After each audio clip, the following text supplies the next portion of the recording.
Media sosial Facebook diramaikan dengan unggahan video salah seorang warganet yang berisi buaya masuk ke dalam rumah warga. Buaya tersebut tampak terdiam di dapur warga. Beberapa warga juga sempat mengabadikan peristiwa itu melalui kamera ponsel. Adalah akun Muhrizal yang mengunggah video itu melalui siaran langsung di Facebook pada Kamis, tanggal 28 Oktober tahun 2021.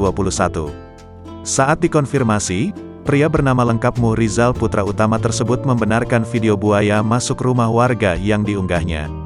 Menurutnya, peristiwa itu terjadi pada Kamis, tanggal 28 Oktober tahun 2021, sekitar pukul 21 waktu setempat di Desa Ako, Kecamatan Pasangkayu, Sulawesi Barat.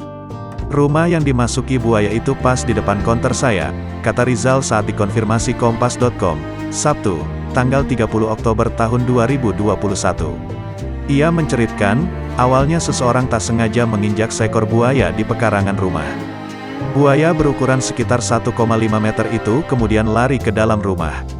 Warga pun meyakini bahwa buaya itu bukan buaya biasa.